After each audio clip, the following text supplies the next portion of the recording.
meeting in a North London flat would change the future of Britain's most famous crime empire. What happened that night did not look like the end of an era, but it became exactly that. By the mid-1960s, Ronnie and Reggie Kray were among the most recognizable figures in London's underworld. They were not anonymous criminals, they were public personalities. They owned nightclubs, they were photographed with celebrities. They attended high-profile social events. In post-war East End London, they had built influence through protection rackets, alliances, and reputation. And reputation was everything. Their power depended on one central idea, that they were untouchable.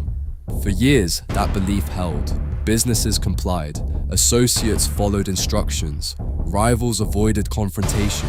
But power built on visibility carries risk. The more visible you are, the more attention you attract. By the mid-1960s, internal pressure was increasing. Accounts from former associates describe rising tension inside the organization. Ronnie Kray's behavior was increasingly unpredictable. Control became harder to maintain. When leadership becomes unstable, loyalty shifts. Fear can maintain order, but fear also creates doubt. At the same time, law enforcement in London was intensifying efforts against organised crime groups. In South London, the Richardson gang had already faced prosecution in 1967. Several leading figures were convicted of serious offences. One major criminal firm had fallen. Attention now shifted toward the East End, but instead of lowering their profile, the Krays continued operating in public view. In October 1967, a meeting with a minor associate escalated into a fatal confrontation.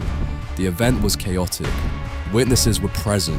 What had once been controlled enforcement turned into a public liability. The killing itself was not what made this moment historic, it was the aftermath. Because for the first time, people inside the circle began to cooperate with investigators. Silence weakened. Confidence faded. The myth of invulnerability began to crack. Police investigations intensified. Statements were reviewed. Connections examined. Movements reconstructed. The twins' public lives, once an advantage, now created evidence trails. In 1968, Ronnie and Reggie Kray were arrested. In 1969, they were convicted of murder and sentenced to life imprisonment. The empire that had once dominated East London nightclubs collapsed inside a courtroom. There was no dramatic final battle, no territorial takeover by rivals. The fall came through testimony, investigation, and legal process.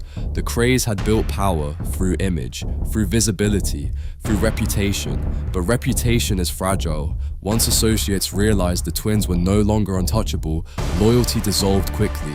The organization depended on perception, and when perception changes, control disappears. The collapse of the Kray empire marked a turning point in London's criminal landscape. Organized crime did not disappear, it evolved. It became quieter, less visible, less dependent on public myth. The era of celebrity gang leaders faded. The Krays had believed they controlled London. In reality, their power relied on balance. When that balance tipped, the empire unraveled from within. So what truly ended the Kray era? Was it police pressure, internal instability, or the moment the illusion of untouchable power finally broke? History suggests something simple. Empires built on fear can rise quickly, but once control turns into exposure, collapse becomes inevitable. And in 1969, the doors of a courtroom closed on one of Britain's most famous crime dynasties. The myth ended, and London moved on.